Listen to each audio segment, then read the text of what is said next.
capítulo 1. Lo que pasa es que yo le dije a todos los chicos del stream, a ver, la serie en sí misma está bien, todavía no es espectacular, pero no encaja en el lore Star Wars. Sobre todo este rollo con Leia, no encaja para nada con el lore. No sé cuál rollo, no he visto nada así. Bueno, es que sin spoiler, no encaja con el... No encaja con lo que se sabe que se dice de la vida de Obi-Wan en el periodo entre lo que sería la venganza de los Sith y Nueva Esperanza. En Nueva Esperanza se mencionan cosas de Obi-Wan. En Nueva Esperanza los personajes Leia, el tío Ben, hablan de Obi-Wan Kenobi, de quién era y todo el tema. No encaja. Más que nada como un ermitaño. Sí, pero es que hasta ahora no encaja. Porque ponte tú, Leia le dice en un momento, mi padre confía en ti, tú nos ayudas, mi padre dice que tú nos ayudaste. Pero en la serie, este es un spoiler chico, Leia conoce a Obi-Wan. Entonces tendría que haber dicho la última vez que nos vimos. Ya, no encaja. Ahora, hay una solución para esa. Que si es esa la que yo estoy pensando que van a usar, exactamente. Me enojo. Si esa es la solución, me enojo. Porque claro, lo que Francisco acaba de mover las manos, para que no están escuchando, ¿vale? Mueve las manos, así como no son los androides que están buscando. Si usan eso, me voy a enojar. Me voy a enojar. No, porque tienes que pensar que Leia dice en el episodio, help me, Obi-Wan. Sí, pero dice, mi padre, pero ella lo menciona sobre la referencia de su padre. De que su padre hablaba de él, no que ella lo conocía. Por eso, el primer encuentro lo tiene ahí y yo creo que está bien porque hay un libro que se llama Kenobi, que es de la línea Leyendas y que toma justamente el pasado de Obi-Wan cuando está en el planeta. Sí. Cuando recién llega a ser el ermitaño y vigilante y protector de Luke. Desde lejos. Claro, pero esto todo afuera de las películas. Sí. Pero esa novela llega hasta cierto punto y desde ese punto parte la serie. Pero a ver, si bien es cierto en un primer aproximación al universo actual de Star Wars, Disney dijo las novelas y los cómics no valen. Lo cierto es que Kevin Feige y los directores específicos como que se dijeron, mira, no vale el 100, pero sí importa. Pero al momento de escribir un guión, si ya está escrito, claro, ¿qué vamos a hacer? Claro. Copy-paste. Entonces, claro, no es tanto copy-paste, pero sí hay claras referencias, Es como que hay puntos en donde están respetando lore. Sí, bueno, estamos hablando de la empresa que no vio Kimba, el rey del África. Kimba el león salvaje. El rey del África. ¿Así se llama? ¿Quién es la canción decía? ¿Quién es el de África? El rey de África. No, una cosa así decía. Todavía no me acuerdo. El valiente rey de África, una cosa así decía. Uh-huh.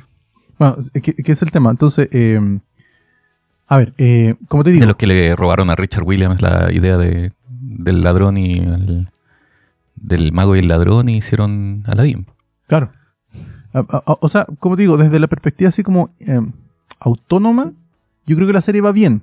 Tiene un ritmo un poquitín lento, sobre todo el capítulo 2 a mí me pareció como que... El 3 te hace aparecer no spoiler, no voy a dar spoiler, pero el 3 te hace aparecer más personajes. Hay una parte de que, aquí viene el gran tema para mi gusto, tienes que ver Clones War, por el tema del Gran Inquisidor, para cachar quién es, porque ahí está el Gran Inquisidor, la tercera hermana. No tenéis ideas quiénes son porque no te los presentan. Están ahí. Tú sabes, claro, tú sabes, pero que no te lo están explicando ni siquiera en recuento. Entonces, pero me parece bien. La única forma de saberlo es viendo Clone Wars. Y Rebels. Pero Rebels no sé tanto. Es que sí. Rebels yo no lo he visto. Importante porque está el Inquisidor. Ah, ya, pero es que es el tema. Entonces, desde la perspectiva como más, no sé, como más práctica, yo creo que la serie va bien en sí misma. Pero no está encajando mucho con la... Ah, ya, pero esa es la visión del ñoño. Pero es que te están haciendo una historia que debería ir metida en medio y que está respetando todo lo anterior, menos ciertos puntos que justo sí importan. Todo lo que importa es si la serie es entretenida o no. Y ser coherente en sí mismo. Lo importante es que venda. El capítulo 2, lento. El capítulo 2 yo creo que tiene una baja de ritmo muy... no se explica mucho. Es que además le quieren dar como todo el concepto, que esa cuestión sí me gustó, como de pesadumbre, de que el universo está mal. Entonces todo el mundo está como triste, todo el mundo está como cabizbajo, nadie habla, nadie confía, todos tienen trabajos de porquería. El pan está muy caro. Claro, El aceite. está el discurso de el mundo está mal, Y Obi-Wan es el salvador. tal cual. ¿Cachai? Entonces, y todo el mundo, y es gracioso porque todo el mundo lo conoce. Y pasa piola, y es como... El ermitaño. Nunca, hay un personaje que en un momento dice, nunca he imaginado a Obi-Wan haciendo algo malo. ¿Cachai? Pero espérate, porque en la película al inicio a Ben Kenobi sí lo conocían. Sí, po, en la aldea. Sí, pues. En realidad, Luke no asocia con que es Obi-Wan. No, pero sí sabe que es Ben Kenobi. Es un personaje Sí, pues, relativamente no es conocido. un compadre desconocido. Y funciona como ermitaño. Sí, pues. Sabían Claro. que él vivía lejos nomás. Claro, Nunca se alejaba de la gente. lo que pasa es que en la serie eso no está todavía. Pero yo creo que ahí va a terminar. Yo creo que eso sí se va a lograr. Como el Ben Kenobi ermitaño. Pero en este punto, aquí y ahora, no. Es Ben Kenobi viviendo aventuras. Y que sigue siendo Obi-Wan. Porque ¿Es Rurouni Kenshin? no, tampoco. No. Porque Rurouni No me Kenshin, interesa entonces. Rurouni Kenshin tenía mucha más espada. Tenía... el personaje era más alegre. Este Sí, es bueno, sí. un Obi-Wan derrotado. Es un Obi-Wan que dice, perdimos. Entonces hay que esconderse. Ya, perdimos, hay que esconderse, no hay esperanza, eso es lo otro. Esa parte sí, a mí me gusta porque, claro, te puedo explicar un poco por qué Obi-Wan termina como ermitaño. Sí, Porque po. es un concepto de hay que esconderse porque perdimos y no vale la pena seguir peleando. Entonces él está salvando a los niños por una especie como de esperanza de que ellos salven el mundo, pero él no lo va a hacer. Ya cumplió su pega. Exacto, y perdió. ¿Cachai? Entonces él es un derrotado. Y desde esa perspectiva creo que está súper bien el personaje en ese punto. Y claro, está el tema de que el mundo está mal. Pero como te decía, el segundo capítulo tiene un bajón de ritmo así como... como que pusieron la chala y como que no... Nada. No me gustó el segundo capítulo. El tercero está bien, pero te meten más personajes. Entonces como que hay un punch de hype de fanservice. ¿Cachai? Con O los sea, personajes. si no esperáis fanservice bien esto, Claro. está un poquito perdido. Pero igual, dentro de todo, está más o menos bien. Pero hay que ver. Eso vi. Y la otra que vi fue, ¿viste The Voice, Fernando? Por supuesto, ya están vistos los 3 episodios. Yo solamente vi el primero. El primero es la clara muestra de cómo viene la temporada, creo yo. El primero, de verdad, creo que lo que quisieron hacer fue decirme, mira, de esto se va a tratar. Agárrate bien que eres bueno. Porque hay un par de cuestiones completamente innecesarias, súper reventadas, que bueno, tiene mucho que ver con el cómic también, pues si es el tema. Yo creo que efectivamente el primer capítulo, al menos que fue el que yo vi, sí respeta parte del espíritu del cómic. El problema es que el espíritu del cómic ya venía reventado. Entonces son escenas como que no te aportan en la trama, nada, ni el contexto de la universo, nada. Es porque pueden hacerlo nomás. Esta es la licencia que nos da Amazon para hacer la que queramos acá y lo hacemos. Es como que el director le dijeron, a mí me dijeron que voy a hacer lo que quiera, así que voy a hacer lo que quiera. Y lo hizo. Y lo hizo. ¿Cachai? Y hay al menos 2 cuestiones ahí que tú dices, ¿por qué me estáis mostrando esta cuestión? Y que más encima, al final del primer capítulo, que fue lo único que vi, te queda claro de que ya cambia automáticamente el tono que había tenido el capítulo 1. En el capítulo 1 está todo bien, somos todos felices, ¿cachai? Las cosas encajaron, como que entre comillas los The Voice ya ganaron. Y termina el primer capítulo y no han ganado. y las cosas están igual de mal que siempre, solo que están escondidas de otra forma. ¿Cachai? Yo vi solamente el primer capítulo. ¿Cómo están los otros 2? Mira, esto en realidad es el viaje de Butcher y de Homelander. Esa es la trama. Capítulo 1, hay un homenaje a Hit y que está reversionado en el Batman de Dark Knight Returns de Nolan. Hay una escena Hit. Los dos están sentados en una mesa conversando estilo yo soy yo, tú eres tú, pero tenemos que hacer algo en conjunto, así que... Sí, pero va un poquito más allá, porque lo que pasa es que tú pones en la aplicación, te aparece en el capítulo 0 y te muestran el trailer de la versión de Zack Snyder, pero de Seven. Ya. Hacen un pequeño trailer que viene con un cameo sorpresa, no vamos a decir nada, y después parte la serie. La jugada que tiene sorpresa Amazon. Pero sí, son 3 líneas las que argumentales. Una es la caída de Homelander desde la segunda temporada. ya va a estar imparable en muchos aspectos. Y la otra es la motivación que va a tener Butcher para seguir su senda de aniquilar o combatir a los héroes, porque ambos perdieron al final de la segunda temporada. Ambos quedaron mal. Entonces cada uno va a tomar de cierta manera su rumbo, y en algún momento van a tener que cruzarse nuevamente. Y van a tener que ver si van a asociarse o van a mantener su diferencia. Y el aspecto psicópata de Homelander está aumentando un kilo. Oh, no. Un Espérate kilo. a ver lo que es. No, o sea, a ver, si se parece al cómic, yo creo que van para allá, pues, pero... El actor la cagó. Sí, sí, buen punto. Bueno. Bueno, lo otro, la que hace de Star, ¿cómo se llama? Starlight. Que le vino mal, no sé, algo le pasó, se le cayó un poquito la cara. Está ultra maquillada y se le ven mucho las arrugas. Yo no sé si adrede, porque la chica es joven. La chica es muy joven, pero se le ve la cara extraña. Yo no sé si será el maquillaje o qué, pero está muy blanca y se le notan mucho arrugas. Y es como, pero si esta cara tiene que menos de 30 tiene que tener. Mira, yo creo que es un anuncio de lo que sucede más adelante en los episodios, porque ella también tiene una caída. Ella empieza a caer ahora. Sí, empieza a caer ahora porque hay una situación que se ve obligada a continuar, que ella no estaba muy de acuerdo. La tiene que aceptar, porque es la única forma de dar vuelta a todo el juego que está preparando Homelander dentro de la serie. Sí, porque en mi tele 4K, en serio la cara se le ve extraña, muy blanca, y se le marcan arrugas. Y yo digo, pero espérate, a ver, esta es la misma chica que te hizo la temporada anterior. Y en la temporada anterior no se le marcaban arrugas. Y no estaba tan blanca. Era más rosada. ¿Ya? Le pusieron una máscara. Lo que sí, bajó de peso. Mucho. Yo no sé qué onda ahí, pero bajó mucho de peso. Bueno, ahí tenía una respuesta que a la arruga, los bajones de peso igual te afectan a que Sí, pero la chica perdí grasa en la cara. Pero no debe tener más de 30 ella. Ah, pero igual. Y sobre todo le pasa mucho a la gente que se pone que esos bajones de peso están acompañados de mucho ejercicio. Y a los blancos. Bueno, el correr te está oxidando finalmente, ¿cachai? La piel se empieza a acelerar su proceso. Y como te digo, perdí grasa, por lo tanto lo que antes se te veía rellenito ahora es un vacío. Bueno, esa es mi crítica estética Sí. a The Voice. Sí.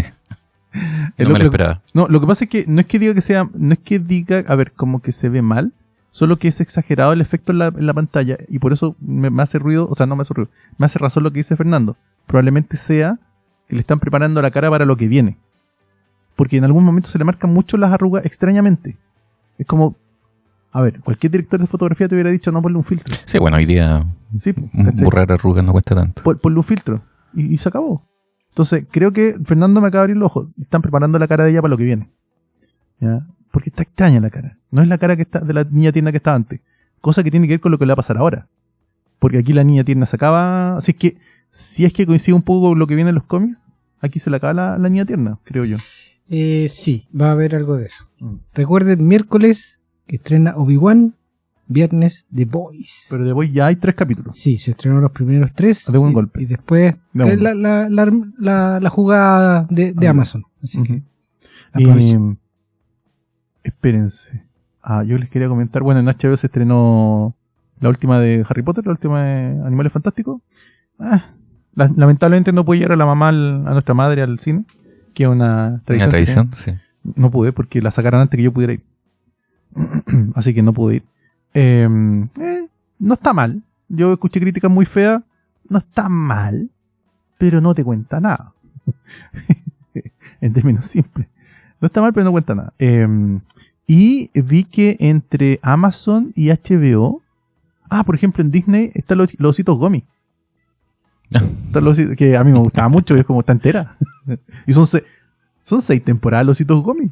Genial. Son 6 temporadas los ositos Gummy. La vi ahí y fue como... No me acuerdo de qué eran los osos Gummy. Eran los osos que tomaban una poción y rebotaban, pero si los humanos tomaban la misma poción se volvían fuertes. Entonces tenía un amigo que era un chico de la aldea que le daban la poción para que el chico de la aldea los ayudara a enfrentar a los malos. Y los Gummies estaban en extinción porque solamente quedaba un árbol con Gummies en ese sector. Y después descubrieron que habían Gummies escondidos en otros lados. Hasta ahí me acuerdo. También está el pato Darwin, Está Las Pato Aventuras completa. Está... ¿qué otra cosa antigua vi? Dice así como el típico... ¿Tuviste tiempo esta semana parece? No, es que después de ver Obi-Wan, no me dio sueño. Vi The Voice y después vi Obi-Wan anoche. Sí, ¿a qué hora te dormiste? No, es que, bueno, yo me duermo no antes de las 2 de la mañana, me fue a acostar a las 12 porque como estoy enfermo me siento un poco cansado. Me acosté a las 12, estaba en cama. Prendo para ver The Voice, vi el primer capítulo y dije, ya, momento, no voy a tirar en la maratón porque no me gustan las maratones. Y me puse a ver Obi-Wan. Terminé Obi-Wan y fue como, no tengo sueño. Y me puse a hacer como visita a catálogo. Y ahí caché que estaban los Ositos Gomi, estaba Pato Darwin, todo lo que era el club de Mickey Mouse antiguo, el de los 90. Creo que está Sí, entero. bueno, sí. Quizá hoy día es antiguo. Sí. Para nosotros, para Sí, bueno, es que si me decís Club de Mickey Mouse antiguo, hay uno más antiguo. No, sí estoy de acuerdo.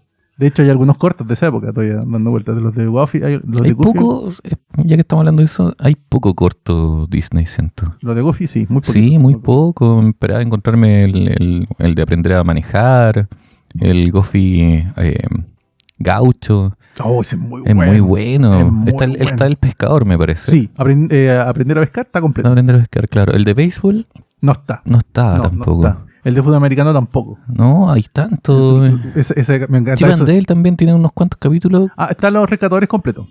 Ya, pero estoy hablando de los más viejos. Sí, no, los más viejos no. Hay de Navidad hay unos cortos, nada más. Sí, eso. De Sí, Navidad es poco, hay unos cortos. poco para lo que podrían tener. Que yo creo que es ¿Qué porque... estarán haciendo con eso? A ver, yo creo que en parte... Están porque- revisándolos todos para ver qué... No, porque Disney dijo que este año iba a tener estrenos todos los meses. Algo así. Dijo que iba a tener estrenos todos los meses.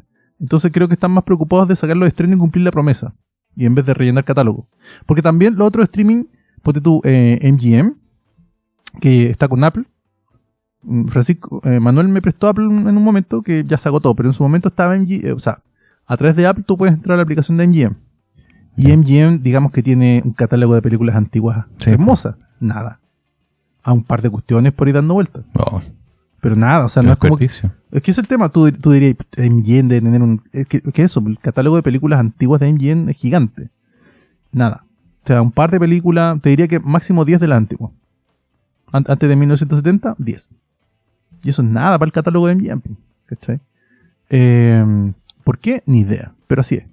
Es como Paramount. Paramount también, el catálogo de Paramount tiene más cosas nuevas que antiguas. ¿En serio? Pensé que Sí. se destacaban por las cosas viejas. No, se están centrando mucho en Star Trek. Yo no lo he visto, pero me lo están recomendando. Tienen como... A ver. Tienen Star Trek Discovery, que ya no están en Netflix. La última temporada salió solamente para Paramount. Tienen la nueva, que es la saga de el capitán Pike, que es el primer capitán del Star Trek que aparece solamente en el capítulo piloto. Y después aparece Kirk. Y Pike tenía de primer oficial a Spock. Y Spock lo hereda a Kirk. ¿Ya? Entonces están contando toda la historia de Pike hasta que entra Kirk como capitán. Y hay una serie de animación que esa sí la quiero ver. Que la de los... Lower Decks. Sí. Lower Decks es como los otros personajes que viven en la nave y que no participan en la aventura. ¿Cachai? Todos los posibles muertos en la visita al planeta. Claro, tal cual. Tal cual. Las chaquetas rojas es la historia de las chaquetas rojas. ¿Cachai? Y también en Disney se va a estrenar Orville. Sí. Se va a estrenar Orville. No sé si tú cachas Orville. No en la Es el película homenaje a Star Trek del creador de Padre Familia. De Seth MacFarlane.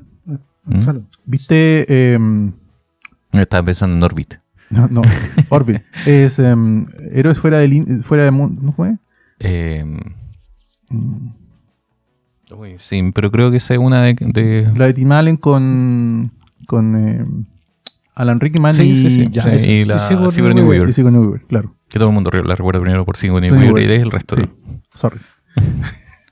Bueno, Orville es eso. ¿Cachai? Es esa serie. Como esa serie que, entre comillas, es una película que se trata de una especie como de parodia de Star Trek y el mundo Star Trek. Pero el mundo como del fan de Star Trek. Y la protagoniza el Seth MacFarlane con la Adrián Palicki. Ellos son es un ex matrimonio que o sea, el Seth MacFarlane lo designan para ser el encargado, el capitán de la nave de Orville, y designan a su segundo al mando, que pasa a ser la ex señora. Entonces ahí empiezan los conflictos. Pero tú esperas que sea el humor de Seth MacFarlane de sus otros productos, y no es así. El compadre se preocupa de contar historias de ciencia ficción muy inspirada en Star Trek. Es el gran chiste que tiene. Tiene guión. No es solo guión. chiste. Y no van al humor absurdo. Que, ojo, no estoy diciendo que esté mal, porque a mí me gusta mucho el humor absurdo. Pero no se vuelven absurdos. Tienen lore que es consecuencia de las aventuras porque viven aventuras. Eso es lo otro. Hay aventuras, hay lore derivado. O sea, personajes que desaparecen en algún momento, desaparecen. ¿Ya? Y para que vuelvan tienen que pasar cosas. No es como que se olvidan de lo que les pasó. No. En ese sentido está súper buena la serie. Tuvieron 2 temporadas y está el estreno de la tercera. Y mantiene más o menos como te dije, el espíritu de Star Trek. El tipo está súper preocupado de contar historias de ciencia ficción clásicas. ¿Sí? Con el capitán de la nave enfrentándose a razas nuevas, con las pistolas. Tenés todos los conceptos visuales de Star Trek están ahí. Los choques culturales de diferentes razas. Hay un montón de cosas. Por ejemplo, matrimonios del mismo género. Está todo bien llevado. No es forzado. Está todo bien preocupado de contar historias o reflejar nuestra humanidad a través de una serie de ciencia ficción. Que la base de la ciencia ficción, pues parodiar a la sociedad actual, Sí. a través del reflejo de otras sociedades, por decirlo de cierta forma. Y para quien no lo sepa, Seth MacFarlane participó en unos episodios de Star Trek. Aparte. Fue oficial en unos episodios. Y murió. Debe haber cumplido su sueño. ¿No? Y de hecho, William Shatner encuentra que The Orville le dio el visto bueno Sí. a ese nivel. No, sí. Yo la vi, la primera vez que la vi fue como... a ver. Y no, está buena. Está buena, me enganché. Lamentablemente no estaba en ningún stream, estaba en el canal FX. Estaba en FX. Y no sé, creo que la enviaron de horario. Debe estar en Starz entonces. Es que no estaba, ahora va a estar. Ya. Y la van a tirar por Disney. No por Star. Por Disney. La van a tirar por Disney. Al menos el anuncio que yo vi es que venía por Disney. Ya. Así. Y supuestamente viene completa. Que eso está muy bueno. Porque la primera temporada, que fue la que yo vi completa, en orden, es buena. Es buena. Aparte que hay muchos chistes ahí porque, claro, el matrimonio está separado porque ella lo engañó a él. ¿Cachai? Y él es su capitán y es como que... ¿Por qué? Porque más encima como que cumple la designación, es su sueño. Él siempre quiso ser el capitán de la Orville. Porque la Orville es como la Enterprise de Enterprise, porque es de Star Trek. Entonces, por fin y de repente tu primer oficial y yo, pero ¿por qué? Pero tiene una invitada sorpresa que le compensa. Compensa harto. Claro, no voy a decir quién es, pero... que de hecho me sorprendió que estuviera, pero bueno, está bueno. Recuerden ese personaje que aparece también en un cameo en The Voice. De hecho, sí. El mismo personaje que cameo, muy gracioso. Y en otra película que se estrena el 22 de junio en Disney Plus, que es Doctor Strange. Sí. Viene el estreno de la película. De junio. Ahora luego. Y la próxima semana se estrena otra cosa. Kamala Khan. Sí, se estrena Kamala Khan. Miss Marvel. Y aparte, lo que nunca debió pasar, pero que nos pasa en el ambiente, es que estamos esperando el estreno de un tráiler. 8 de junio, estreno del tráiler de Black Adam, al nivel que hemos llegado por la mierda. Espera. Estamos en mucha gente Kimosabi. Sí. Hablo por ti, por favor. Es mucha gente Kimosabi. No sé, hay más noticias. Hemos estado hablando de noticias entre comillas, pero sí, hay más noticias. ¿No? Sí, bueno, podría aprovechar de presentar qué programa es. Sí. Hola, somos de Hablando Comics. Este es su podcast favorito de cómics chileno por el mundo. Aquí estamos, pueden vernos, somos 3. No está Cristian, lo sentimos, pero se le ocurrió se le ocurrió casarse, tener hijos y que su señora estuviera de cumpleaños esta semana. Las prioridades de algunas personas. La falta de... Que falta de compromiso. Eso, la falta de compromiso. Fustíguenlos, por favor, en las redes sociales. Es terrible.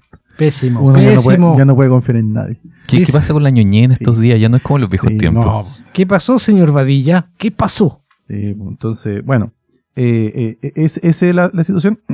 Como les digo, en nuestro podcast de Hablando Comics para ustedes. El capítulo de hoy día es ¿qué estamos leyendo? Como todo primer capítulo del mes. Aunque parezca confuso porque al principio parece que era ¿qué estamos viendo? Pero sí, eso. Era una pausa y ya volvemos. Aprovechamos de saludar a nuestra querida legión de Patreons. Patreon, date un Sí, Patreon. ya tenemos coordinado el ganador. Ya lo he comunicado al equipo el cómic que tenemos que leer. No la puso fácil. Sí, digamos que No la puso no, fácil. no hubo un estallido de alegría. Pero Sí, no, bueno, hay que leer. No, a ver, no estamos diciendo que sea No, malo. no es que sea malo, No es que sea son malo. las condiciones de la Está lectura. difícil pillar el cómic, pero estamos en eso. Porque tratamos, ya hemos dicho, no fomentamos el pirateo. Tratamos siempre de tener el cómic. Y en este caso está complicado. Podrías poner un nivel de Patreon que nos compren cómics. Pues, bueno, en parte la plata serviría para eso si fueran suficientes Patreon. Si finalmente, a ver, el Patreon está barato, son $3, chicos. Y para comprar un capítulo son solo $70. Bueno, Ya te dije a ti, el que quieres ver es el episodio de Spawn. Claro. El del clon de Spider-Man. Y nada, ya tenemos un ganador un comprador de Patreon de nuestro capítulo. Les informaremos todos los datos cuando hagamos el capítulo. Esperamos hacerlo este mes, pero no aseguramos nada todavía. En todo caso, está comprometido y sí lo vamos a hacer. Sí o Y sí. se va a hacer. Así es. Va a ocurrir, eso no hay problema. Pero ahí tenemos que ver. Eso.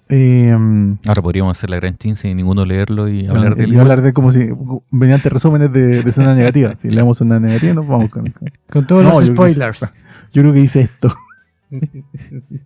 Bueno, y eso.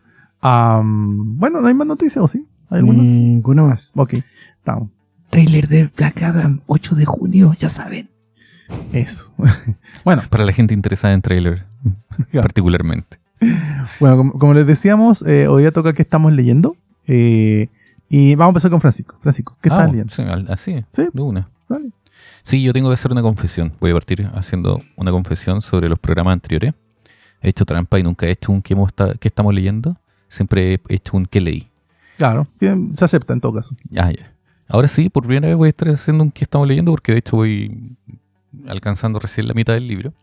Y me voy a abrir a un recoveco legal, porque no un cómic, sino que un libro con letras, con palabras, más que dibujo.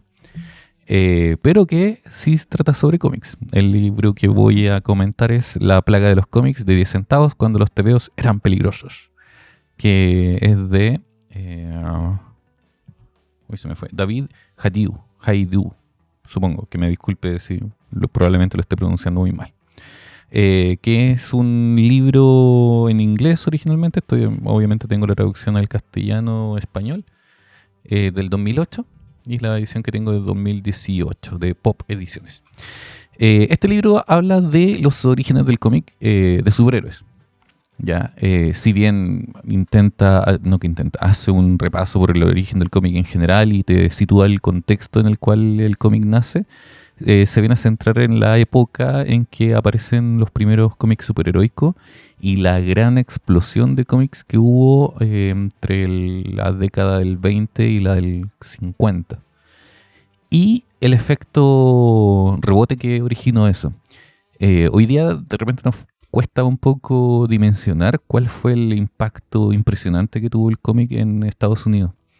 El cómic en asunto de semanas desde la aparición de Superman pasó a vender millones. Y bueno, ya de hecho antes de la aparición de Superman ya era los comic books ya eran un producto tremendamente exitoso y su masificación fue empezada a ver con suspicacias por distintos sectores culturales y no tanto de la sociedad norteamericana. Y lamentablemente coincidió con un aumento, que fue muy exagerado por cierto, de la delincuencia juvenil en Estados Unidos. Quizás producto de los periodos entre guerras, quizás producto de la ausencia, quién sabe, de padres. Ausencia de la autoridad paterna puede ser, sí. Puede De ser. hecho, se habló en su momento. Sí, Se habló en sí. su momento. Entonces, con una ligación muy fácil, unieron el hecho de muchos cómics, delincuencia juvenil, cómics tienen la culpa. Es que ahí viene también un elemento que el otro día escuché en el podcast que le comenté en algún momento, Leyendas Legendarias. Uno de los protagonistas del podcast, de los conductores del podcast, mencionó los requisitos como para los psicópatas. ¿Ya? Y él estableció que en Estados Unidos la ola de psicópatas que tienen, o que tuvieron, porque ya no es tanto, por raro que parezca, Es porque ya no la hacen piola, ¿no? no, es por el tema del estrés postraumático de guerra. los soldados que van a la guerra vuelven tocados, porque vuelven tocados, es así. Y esto te genera dos efectos. Uno, que el personaje que fue a la guerra viene mal. Y dos, que daña a su familia. Entonces el aumento de la IQ juvenil, claro, puede ser ausencia de autoridad paterna o a la vez o el padre presente que está loco o está mal y daña a su hijo. Y eso como respuesta hace que el hijo se vuelva rebelde. Sí, con todo mi prejuicio, honestamente, parece que no es necesario que los papás gringos vayan a la guerra para que estén locos. Bueno, eso podemos discutir mucho sobre qué tan enferma está la sociedad norteamericana. Porque de que está enferma, está enferma. Y bueno, de hecho este libro comienza en las primeras páginas haciendo una cita a La seducción del inocente, que es el principal y más famoso libro, pero que yo que voy a la mitad todavía no aparece. Lo más gracioso, porque ya estalló todo y la seducción del inocente todavía no aparece en el panorama. Es que de la persecución. los cómics de terror, sobre todo terror y horror que había en esa época, ya estaban en la mira de muchas autoridades educacionales e infantiles, los grupos de padres y toda la cuestión, antes de la seducción del inocente. Porque, sí, se pasaban un poquito. Hay algunas portadas que tú decís, ¿en serio esto era para niños? Porque, wow. A ver, la cita a la que voy a tomar, que es de Frederick Wertman, que es el autor de este libro, que era un psicólogo, psiquiatra parece. Dice, creo que comparado a la industria del cómic, Hitler era un principiante. Ha llegado la hora de que prohibamos los comic books en los kioscos de prensa y en todas las tiendas de chuchería. O sea, de verdad, a lo que llevaron el medio fue de verdad algo tremendamente exagerado, fuera de toda norma posible. A ver, la gracia de este libro, como decía, es que primero te va poniendo en contexto y te va profundizando la historia del cómic, que probablemente muchos la conozcamos ya desde el Yellow Key, de Huggins Halley. Él se basa en la primera aparición de un texto en cómic, que es con lo que se marca habitualmente como el nacimiento del cómic moderno, que es cuando el Yellow Kid conocido dice su primera frase y que la dice en términos de jerga inmigrante. Entonces con un inglés mal pronunciado, mal escrito, y de hecho eso hace un poquito referencia a los títulos del libro, que habitualmente están escritos, bueno, en la traducción al castellano, y me cuesta ahora encontrar uno. Bueno, que eso era habitual, o sea, y se mantuvo. El hablar mal en estilo jerga era un elemento común de los cómics. Es que, bueno, para quien no sepa, el origen del cómic está muy ligado a la llegada de los inmigrantes a Estados Unidos. A fines del siglo XIX, comienzo del siglo XX, se produce la primera gran ola de inmigración de inmigrantes europeos de muchas partes de Europa a Estados Unidos. Muchos, si no analfabetas, al menos que no saben hablar inglés. Y por supuesto había una necesidad de venderle noticias a esta gente, por lo que los diarios buscaron aproximarse a ello a través de las imágenes. Y es donde los diarios empiezan a ponerle más atención a la imagen sobre el texto. Entonces... Y surgen las portadas. Y surgen las portadas. Antes las portadas no eran como nosotros las vemos ahora, que es la típica portada que uno ve, es una gran imagen con una bajada. Pucha, me voy a meter en recovecos, pero el origen de la portada sí tiene un nacimiento más bien europeo, que tiene que ver con las tendencias artísticas del fin del siglo XX y los comienzos de las vanguardias artísticas, sobre todo... Fin del siglo XIX. Perdón, fin del siglo XIX. En particular, lo que va a dar origen al modernismo, el Art Nouveau, el Arts and Crafts y todas esas tendencias que empezaron a proponer el ornamento, que es una visión, una idea en el arte bastante nueva. Cuando uno piensa que el ornamento quizás siempre acompañó a la humanidad, no, la idea de ornamentar las cosas para hacerlas más atractivas, para que a ti te interesen y las compres, prácticamente viene con el siglo XX. ¿Qué es el tema? Para nosotros, después de la Edad Media, pero antes de la Edad Media ya existía el concepto para los griegos y los romanos, con sus limitantes, por supuesto. Porque la idea es que no es poner cosas extras al elemento que tú estás comunicando. Hasta el momento que estoy diciendo, todo lo que tú hoy día podrías considerar ornamento en realidad tiene una función. Y se pone en pos de transmitirte el mensaje o apoyar algo, o de repente son asuntos meramente estructurales. A partir del nacimiento del modernismo, la idea es embellecer las cosas para que a ti te interesen y las compres. Y eso es un origen europeo, así que la portada más bien, más que norteamericana, más que americana, tiene un origen europeo. La gracia del cómic es que se transforma y por eso es un arte menor, que te acerca a la lectura en unidades reducidas, lo que te lo hace más fácil de leer si tú no eres lector natural, no eres alfabetizado naturalmente en el idioma que estás leyendo ahora, entonces puedes acompañar las imágenes del texto y así aprende un poco también del idioma. Y bueno, y como decía, los primeros cómics juegan mucho con esto de escribir las cosas mal. De hecho, quien vea Crazy Cat, la Crazy habla mal, habla en pura jerga. Entonces, no sé, en vez de this, en inglés estoy diciendo esto, T-H-I-S, dice D-I-Z, this, como para hacerte la traducción del mal pronunciamiento del idioma. Como decía, la gracia es que esto te empieza a armar el panorama de cómo se inicia el cómic, cómo viene un poco del pulp, de las referencias que empiezan a rescatar de un tipo de literatura muy mal vista. Cuando hablamos del pulp, estamos hablando de un tipo de literatura que mucha gente leía pero escondía. Que yo me acuerdo cuando hablamos un poco de la historia del cómic en sí mismo, yo mencionaba esto, que de cierta forma el cómic estaba vinculado a la industria del porno, el porno de la época, que era el pulp. ¿Por qué? Porque cuando los editores de pulp se dan cuenta de que pueden venderle cosas a los niños y no seguir escondiendo lo que estaban vendiendo, porque esto se vendía por detrás, o sea, tú tenías el kiosco y el kiosquero por detrás tenía una cajita o otro mostrario que era el que le vendían los papás a los hombres mayores. Y entonces un día alguien tuvo la brillante idea, porque hay que hacerlo así, es brillante, de oye, ¿y por qué no vendemos cosas para los niños? Al niño le dan 10 centavos al día, mientras tú saques un cómic de 5, le alcanza para un cómic y un chicle. Y listo. Ya, y ¡pum! Empresa. Y se salen estas editoriales del lado del pulp y del porno y empiezan a hacer cómics. Porque ellos tenían la maquinaria para hacerlo, porque para hacer porno tú tienes que imprimir imágenes. ¿Ya? Entonces transforman, o sea, no transforman, sino que invierten esta maquinaria de que ponían imagen erótica a cómics. Por eso es que podían hacerlo. Lo pueden hacer también, y algo que aquí, esto me entré acá, el cómic es un producto muy barato porque nace de la no utilización de la imprenta, de los momentos en que las imprentas no se utilizaban, es decir, en la noche. Entonces te muestra como todo este trasfondo medio tránfugo del inicio del cómic. Y estoy hablando de cómic para niños, no necesariamente estamos hablando de las historias mórbidas que eventualmente van a empezar a publicar. Que se aprovechan el uso de las máquinas que no están siendo utilizadas por las noches. Entonces, con el papel más barato, con la imprenta trabajando en horas en que no se considera su hora de trabajo, logras producir este producto muy barato y así dirigirlo a un público nuevo, que también es el nacimiento de un nuevo público comprador.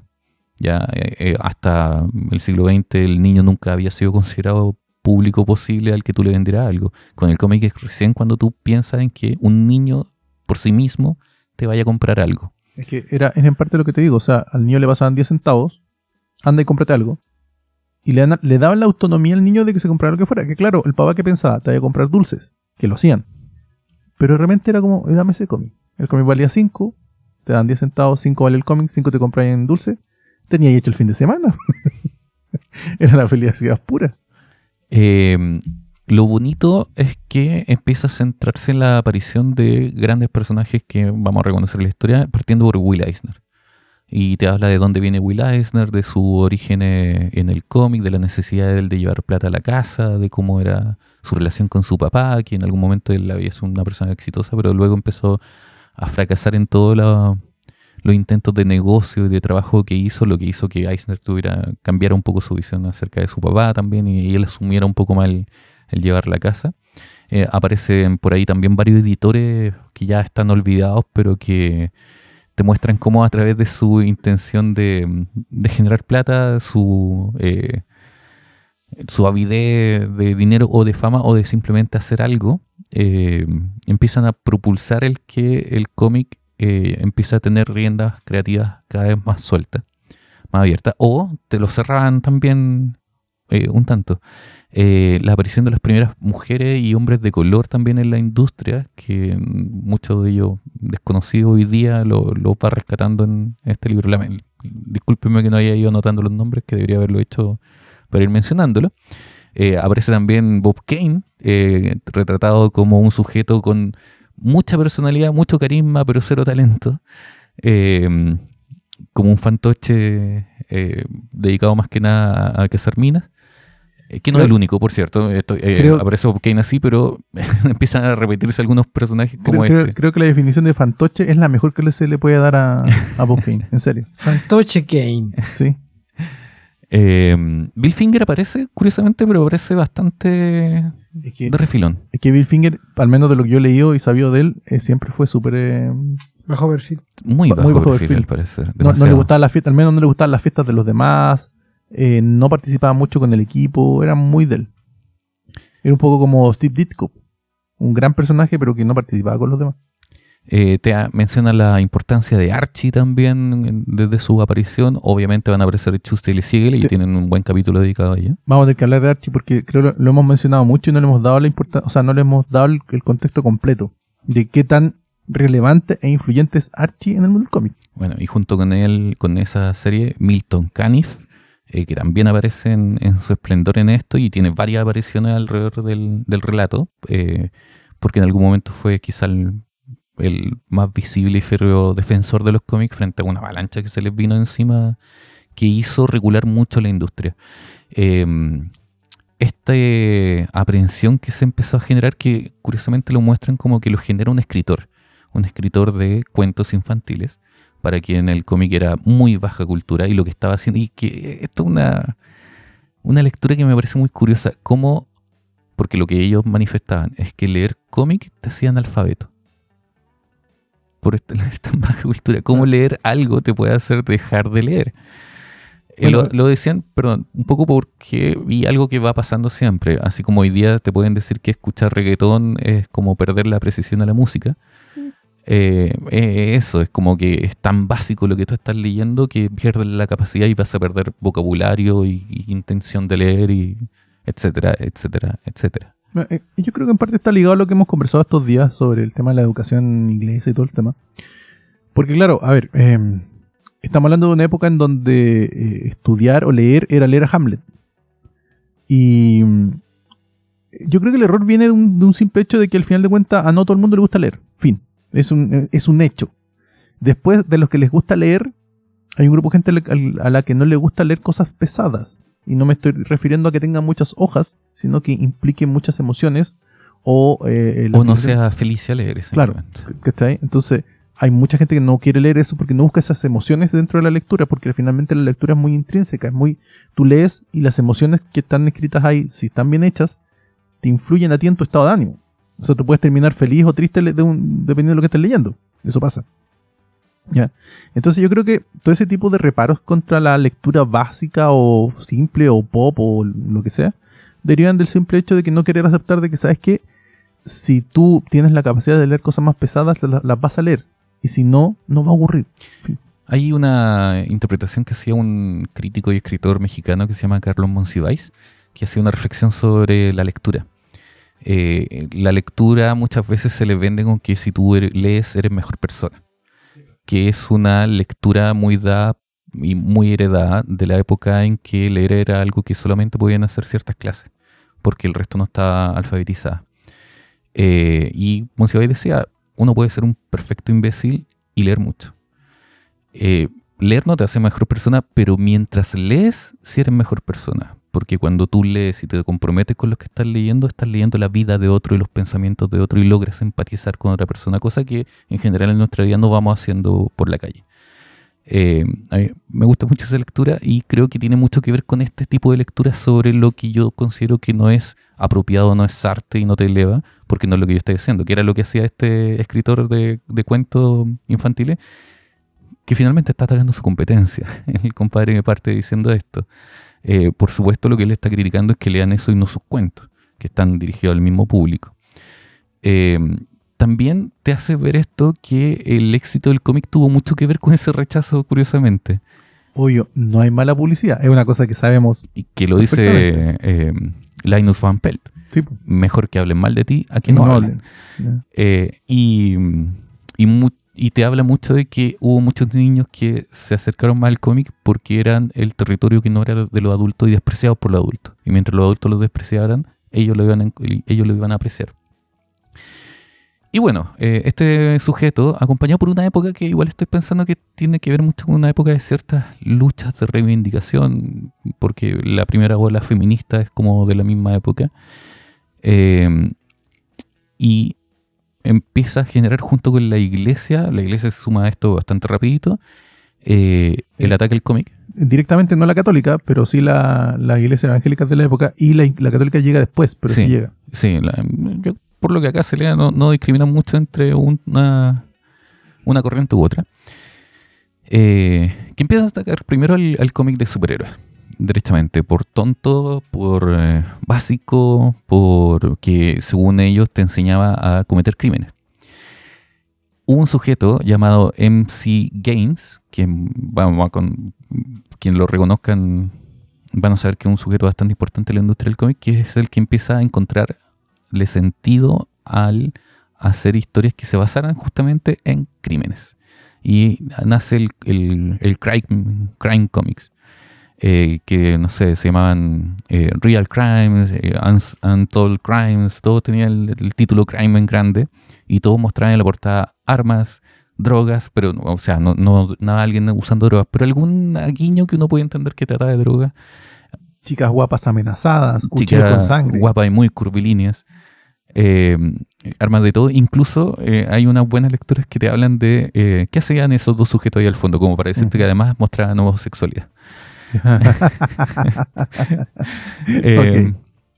MC Gaines es finalmente quien va a crear la S, Ya. que es la gran editora que eventualmente va a traer el horror también al cómic. Y que van a ser los que se van a zarpar con hacer historias truculentas. Sí, porque, a ver, en ese instante lo que estaba de moda antes de eso, 5 minutos antes, era el Cowboys. Eran cómics de cowboys, de detectives. Aquí no se menciona, honestamente, no ¿No lo sé menciona? si el impacto habrá sido tanto O sea, según el libro. Según lo que yo leí, era la época. Por algo estaba en la televisión. Yo creo que el cowboy pegó más en pulp que en cómic. Puede ser. Pero yo leí que los cómics estaban... En principio estaba el cómic de superhéroe y el western. Y entonces a alguien se le ocurrió, que ese caballero Gaines, se le ocurrió, oye, ¿y si ponemos terror? Y empieza a ocupar los mismos conceptos del pulp. De hecho, las portadas son súper parecidas. Sí, Son súper parecidas. Gaines era un tipo que buscaba hacer plata, no era un tipo que estuviera muy por la idea de hacer arte. Ninguno era como un comprometido con la causa, por decirlo de cierta forma. Y estamos hablando de una época en que se copiaban sin ninguna vergüenza. Entonces, cuando alguien veía que sacaba un cómic que se llamara, por ejemplo, Crime Stories, y le iba bien, nosotros sacamos al tiro nuestra versión de Crime Untold Stories o Crime True Stories. Y el del lado vuelve a sacar otro que se llama Story Crimes. En parte, colgarse de la fama del otro, del éxito. Sin ninguna vergüenza. Y derechamente decirle a tus dibujantes, copia esto. De hecho, ahí muestran que el momento en que Eisner decide independizarse es cuando le hacen esa orden. Esto es lo que salió, esto es lo que están vendiendo, hazlo tú. Y él dijo, no gracias, encontró con quién seguir trabajando y empezó lo que lo llevaría a hacer eventualmente The Spirit, que hasta donde yo he leído todavía no aparece. Bueno, para quienes tengan un poquito más de referencia, la historia de la tumba, ¿no? ¿Cómo se llama? Historia de Ultratumba. Lo que eventualmente se adaptó a la televisión. Claro, Creep Show. No es Creep Show, es Creep Tales. Creep Tales. Ya, bueno, Creep pero Tales. Creep. Vienen de acá. Ya. De Gaines. Y bueno, como decía, la iglesia se aferró rápidamente a esto y en cuanto empezaron a aparecer las historias de cómic, empezaron a generar algo que, si bien en algún momento explotó harto, fue lo que atentó contra el mismo movimiento, que fueron las quemas. Se dedica harto este libro a hablar de los episodios de quemas de cómics. Es que no hay nada más hitleriano es que eso mismo. Que quemar un libro. Estamos hablando de una sociedad saliendo de la guerra que tiene eso muy en la retina y es muy curioso pensar que haya gente que viviendo en ese contexto viera esta, entre comillas, solución como posible, como normal y como adecuada. En nuestra sociedad que acabamos de vencer al gran enemigo que había sido Hitler. ¿Ya? Y las quemas del libro de Hitler fueron famosas en el mundo. Sí, pero bueno, luego no hay que olvidar que es la misma sociedad donde gente con sabana se dedicaba a quemar cruces. Y lo sigue haciendo y lo siguió haciendo durante, antes y después de la guerra. Entonces le dedica un buen tiempo a hacer como ese, no un análisis, porque no intenta ser psicológico este libro, pero sí lo bueno que tiene es que le toma tiempo de expresar los testimonios de personas que participaron, de chicos que eran niños en ese momento, que porque todo el mundo lo estaba haciendo, yo también, y cómo les chocó el momento en que producías las quemas. Entonces te muestra que si bien en algún momento hubo un boom de quemas de cómics, eso también empezó a ser muy mal mirado por la sociedad un poquito más progresista y por muchos de los mismos que participaban en las quemas, que al momento de realizarlas sentían que esto no está bien, no puede ser que por mucho que me puedan gustar, y muchos de ellos sí leían cómics y les gustaban los cómics y aún así participaban en esto porque estamos hablando de una época en que la infancia quizá era un poco más inocente y ser niño era hacer lo que esperan que tú hagas. Bueno, en general ser niño muchas veces trata de eso, de hacer lo que tú esperas que las personas que te importan, lo que tú crees que ellos quieren que tú hagas. Y te va mostrando cómo eso mismo empezó a tentar con el movimiento, como decía, y luego empezó a volver más débil y en algún momento el movimiento logró darle vuelta a la mano. Ahora estamos hablando de que, como Estados Unidos, por su naturaleza, cada estado se rige por su modo, hubo bastiones que se mantuvieron siempre firmes en la prohibición del cómic y en perseguir, y no solo prohibir, sino perseguir la producción del cómic, lo que ya atenta ya directamente contra la libertad de expresión, que uno de los bienes más preciados junto con él, la posibilidad de tener armas. Tal cual. Bueno, todo esto ya lo hemos dicho, la sociedad norteamericana por arte y por parte tiene elementos que son muy contradictorios, tiene elementos que le permiten asegurar la libertad de expresión y a la vez permitir que alguien queme un libro. Es una cuestión muy extraña.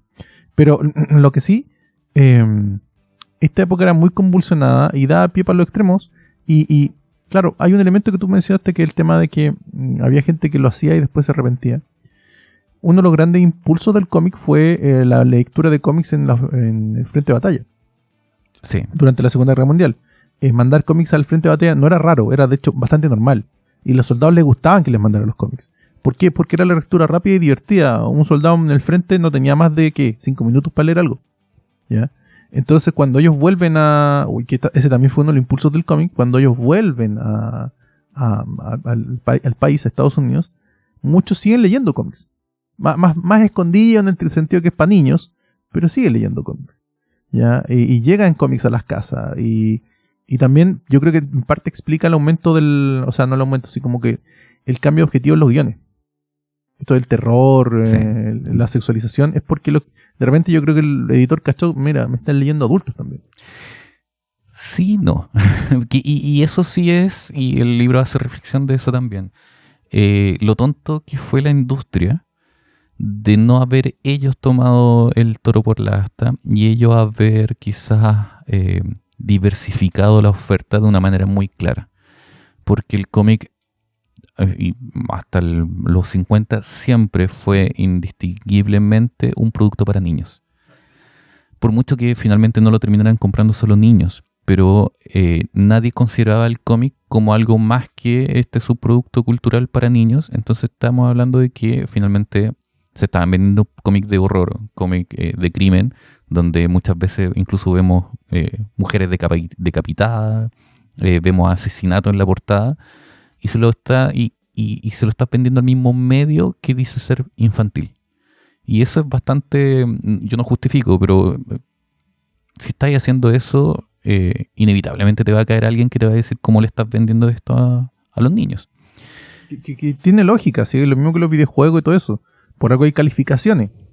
Pero claro, en esa época no se pensaba en esa situación. Y aquí está, por lo mismo va a empezar a surgir, y es muy divertido porque te muestran cómo los primeros intentos de hacer algo eran más que nada cosméticos, donde se unieron varios editores, gente de docencia, y entre ellos está el creador de Wonder Woman, que aparecía en ese momento más que nada como escritor y psicólogo. y no me acuerdo en este momento el nombre de él, que formaron como la primera unión o la primera mesa de trabajo para vigilar por la decencia de los cómics, así como autocensurarse, pero que en realidad no hacían nada.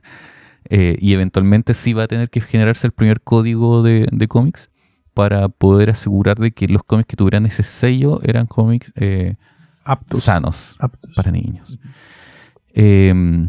Lo más interesante, y es que ya aquí estoy llegando hasta el punto donde voy, es la aparición de la primera novela gráfica realmente, según lo que postula este libro. Para recordar que se dice que la primera novela gráfica es El contrato con Dios. Habitualmente hablamos de eso. De Eisner, que es año 1976, no me acuerdo muy bien la fecha, pero los 70.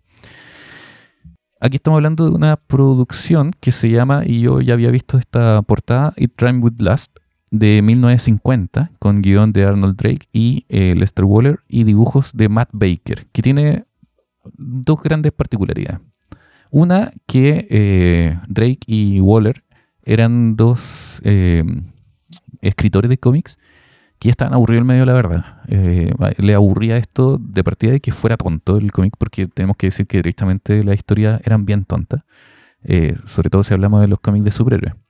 Luego le aburría la forma en que la editorial o la industria abarcaba los temas. Pasamos del superhéroe al crimen, del crimen al horror y del horror al romance. Es muy divertido porque un modo de aplacar la persecución que hubo sobre los cómics fue bajarle el volumen al crimen. De hecho, literalmente los títulos empezaron a bajar el tamaño de la palabra crimen y luego reemplazarlo por el romance, que lo hacían ver como una forma de enseñar el amor, la cuestión, y que al final no era más que una excusa para mostrarte muchas veces conversaciones de mujeres en ropa interior. Bueno, hay forma.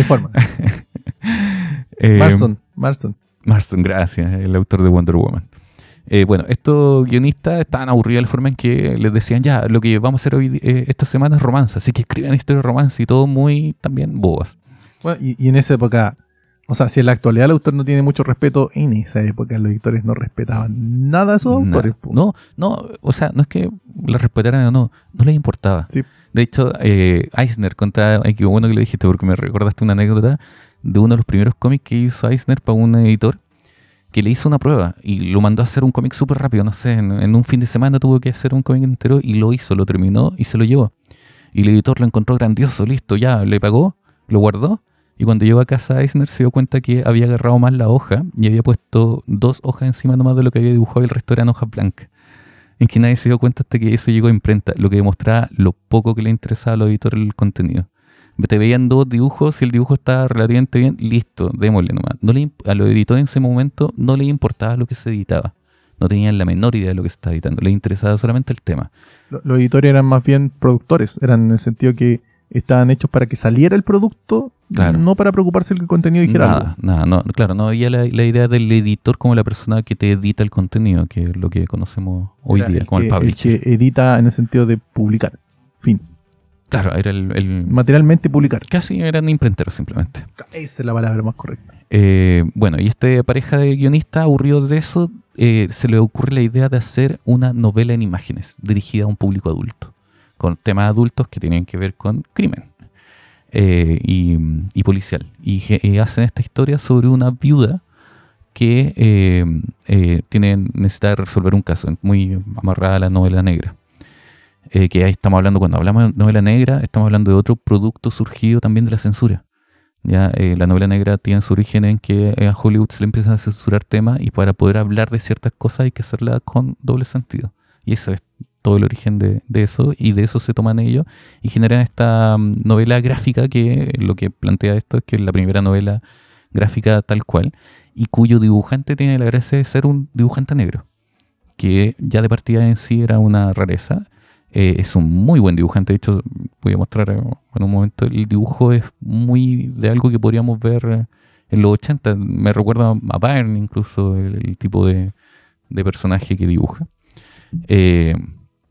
donde intentan tener todos los tópicos de la sexualidad, de la mafia, de la persecución del crimen, todo contado en un tono un poquito más elevado y generan, como digo, este producto que podemos reconocer como la primera novela gráfica.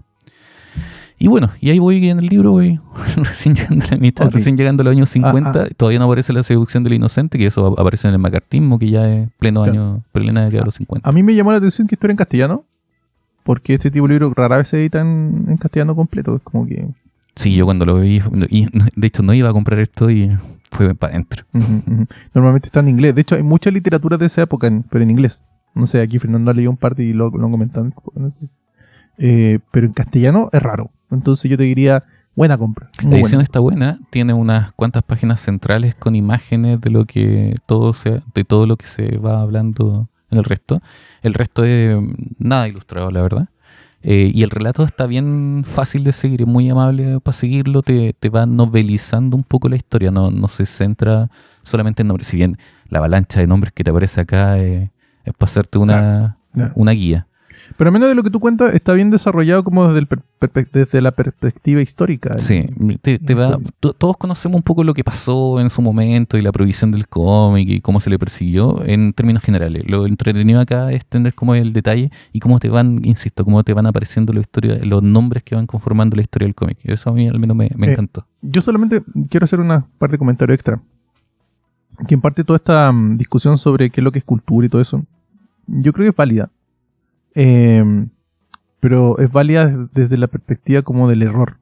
Yo creo que todo el mundo tiene derecho a disfrutar lo que le gusta, suena muy raro, en lo que es cultura, desde la baja a la alta cultura. Lo que sí yo creo que se ha perdido mucho en esta época, que no sé, es culpa de la industria, es culpa de las personas, es que antiguamente no había miedo a lo que se llamaba alta cultura, de usarla en el pop. En términos muy simples. Creo que lo comentamos en el capítulo pasado. Bugs Bunny tiene una cantidad de capítulos dedicados a la ópera increíble. El Anillo de los Nibelungos, Fígaro, Hamlet, no sé, otras cosas. No se buscaba promocionar la ópera. Era simplemente que los autores de ese momento de Bugs Bunny les gustaba la ópera y la ponían en su producto. Eso sí yo siento que se perdió. Como que usar lo que entendemos como alta cultura para algo. Algo pop, algo básico, algo simple.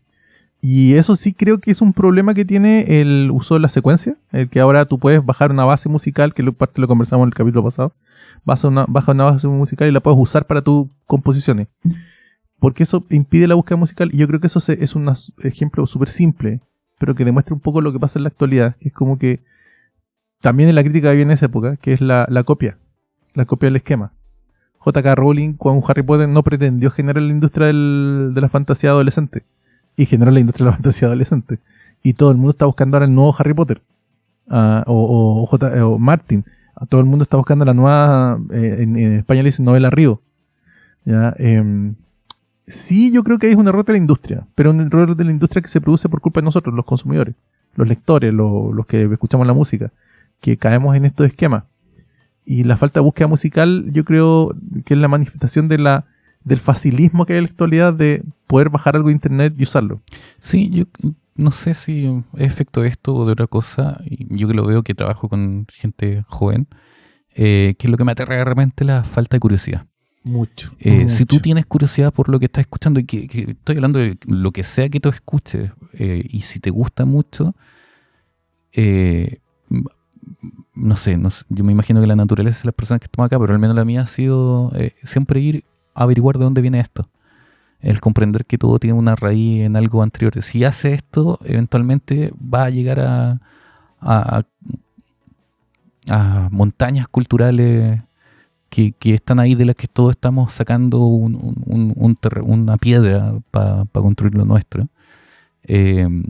Y lo que no implica tampoco que te vas a quedar ahí, insisto, no quiero decir con esto que lo que todos tenemos que ir a escuchar a Mozart y Beethoven. Pero si empezamos a escarbar, nos vamos a dar cuenta que muchas de las cosas que estamos escuchando vienen de allá, o vienen de incluso antes, o vienen de otro lado, y eso creo que enriquece más que nada. Es por entender que cultura también significa comprender la creación y no sé si admirarla, pero ponerla en su justo valor. No, y la búsqueda de las bases. Entender las bases para seguir adelante. no existe en la actualidad, creo yo. O sí que existe No, muy sí, poco. sí, siempre existe, pero está muy Pero poco. tapado y siento que está muy facilitado, como tú dices. Que no- Es que- está todo entregado tan fácil que como que no hay una sensación de una necesidad de ir a buscar algo más allá. Y yo creo que lo peor es que, como tú bien dices, la falta de curiosidad es como que se conforman con la explicación que está en internet. Ya, y si hay otra. y la hoja 1 de Google. Claro, y es como, pero ¿y si hay otra? ¿Y si hay otra más? ¿Y si hay otra visión y otra interpretación? ¿Y si la Mona Lisa del Louvre no es la Mona Lisa, sino que es la que está en el Museo de Londres? ¿Ya? Y cuando lo dijeron es como, ¿ah?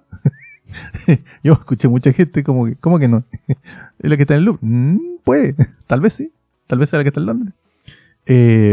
Pero bueno, eso, yo creo que estas son discusiones válidas. Yo creo que, vuelvo a reiterar, yo creo que todo el mundo tiene derecho a disfrutar lo que le gusta. Se supone que sí es la que está en el Louvre. Se supone, sí. Que de hecho en 1913 un italiano la robó Sí. para devolverla a su patria. Sí. Es muy buena esa historia. Sí. Y lo consiguió No, robarlo. pues sí se la robó. De hecho, Sí. estuvo desaparecida la Mona Lisa como un mes. Ujú. Hasta que alguien denunció porque el compadre la tenía guardada debajo de su cama. Sí, pues. No, y no estuvo muy mal cuidada. Era un loquito. La tenía muy mal cuidada. Y un caso que mostró las falencias que tenía el museo para seguridad Sí. en esa época. Uf, terrible. No, sí, yo sé que se supone que y de hecho se supone que la de Londres es solamente un borrador. Si es que es de Da Vinci. De Leonardo, perdón. No es Da Vinci, de Leonardo. Pero eso, o sea, la falta de búsqueda, el facilismo de internet nos afecta mucho. Es grave para mi gusto ese punto. Pero bueno, siempre hay gente con curiosidad. A mí siempre me ha sorprendido que la gente no quiera saber de dónde vienen las cosas. Que simplemente es como, no. En simple. Hazme el tutorial. Y es como, no te puedo hacer el tutorial. O sea, no tienes idea de la cantidad de tiempo yo gastando esta cuestión. No voy a hacerte un tutorial, lo siento. No va a ocurrir. ¿Ya? Es como, no sé, me acuerdo el año pasado, a una conocida me comentó una canción que se llama Begging, ¿ya? Que estaba muy de moda hace 2 años. Begging, Begging, se llama Begging. como el villano. No, como rogar. Beg, el verbo de rogar. De rogar. Ah, Ujú. begging. Begging. Ah, ok. ¿Ya? El verbo de rogar. Y estaba muy de moda. Y yo dije, sí, es curioso porque creo que un cover es muy fácil. Y me dice, ¿un cover? Y yo, sí, en realidad es un doble cover. Porque la original es de Frankie Valli y los Four Seasons. ¿Ya? De Begging. Y después se hizo una versión que le hizo Madcom para que aparece y se hace famosa en estas películas que se llaman Step Up, que son de baile. ¿Ya? Y específicamente creo que la 3, a mí me pierdo ahí la Step Up. No la he visto. Solamente he visto los videos de YouTube. Pero hay una donde bailan en el agua, donde el escenario está con agua. Ahí se hace muy famosa, muy viral Begging de Madcom. Y la última versión, que es de un dúo, creo, es igual a la Begging de Madcom. Y no sé por qué se volvió famosa, y no sé por qué la gente la escuchaba y la tocaba, y era como... Y esta mina me dijo, entonces es vieja. Y yo, muy vieja. O sea, es de los 60 la canción. Tiene al menos 2 versiones de Anar más cover. Pero es algo que pasa, es como... Escuchaste la canción, tiene un tono antiguito, y en vez de ponerte a buscar si es antigua, te conformas con que es la canción. Y cuando te dicen que es de otra persona, es como, no sabía. Y podría buscar el origen. Bueno, no sé. Bueno, son cosas. Yo nunca paro cuando me encuentro con algo que me gusta. Entonces, Bueno, a mí se me cayó toda la nueva ola chilena cuando el 80% de las canciones son reversiones de música gringa o italiana sí, y la nueva ola o italiana. francesa. Y la nueva italiana aportó muchísimo a la nueva ola chilena. No, la francesa sobre todo. Claro. Lo nuestro viene como de por ahí. Descontando la gringa, por supuesto, si estamos hablando como de otro elemento. No, porque ellos venían del twist. Los que venían del twist eran de los gringos, pero los que son como plena nueva ola chilena en realidad es francesa. O sea, cualquier cosa que tuviera una aria incluida a un solo de voz largo, esa cuestión italiana. Al tiro. No se preocupe, eso es italiano. Vaya a buscarlo nomás, es de Italia. Pero igual les quedó bien. No, sí queda bien, pero se me cae cuando empiezo a darme cuenta que son simplemente covers. Y nadie te lo decía. Bueno, Yo creo que sería mi desilusión, que no fuera como hoy día se pone en YouTube la canción cover de o featuring de o featuring a alguien. creo que el primero en que escribió una canción propia que fue famosa fue Buddy Richard. Estoy casi seguro que fue él. De la novela. Sí, pues sí, el que inicia la nueva ola es Buddy Richard. No, perdón, no, Peter Rock. Peter Rock. Peter Rock. No. Creo que el primero en escribir una canción propia que se vuelve famosa en la novela es Buddy Richard. Estoy casi seguro. Puede ser. O Estoy Pedrero. Es que Pedrero, claro, él componía. Pero, Sí, pues, Pedrero, pero pues, Buddy Richard componía lo suyo. Y los hermanos Zabaleta Pero es que ellos llegan un poquito después, un poquito más tarde. Junto con Pedrero. Pedrero empezó. Pedrero, O sea, sí, pues sí, lo parten Pedreros con Peter Rock, de hecho. Sí. Porque hicieron la primera banda. Sí, y después agarran Buddy Richard. Y de ahí vienen los Zabaleta. Entre comillas. O sea, estamos. En realidad, la ola de gente que entró después de Peter Rock fue enorme. No es una cosa así como lineal. No es por turno. No, tranquilo, gente. Pero como punto relevante. Ay, bueno. Tampoco somos muy psicólogos. Algún día alguien hará la... A mí, ¿sabes lo que me sorprende? Que una vez escuché a Jepe diciendo que él no cachaba nada de la novela. No me extraña. Y para mí es como... ¿En serio? Pero es que también considera que porque Jepe finalmente en algún momento abraza más el folclore y después Sí, claro. se pone más pop. Los que abrazaron el folclore estuvieron contra la nueva ola. Estoy hablando del nuevo canto chileno, fue la expresión completamente opuesta a la nueva ola. De hecho, Entonces era no me adrede. extraña que desconozcas a tu vereda al frente. Era adrede, o sea, ellos despreciaban a la novela. Sí. Bueno, eso. Nos fuimos a cualquier parte. Es el cómic, el no cómic que recomendó Francisco. Fernando, te toca. Ataca. Bueno, gente, mantengo el mes de Batman con... No te cansas. Yo casi agarro una banda y dije, no, ya fue mucho. Seguiré con Batman, el impostor.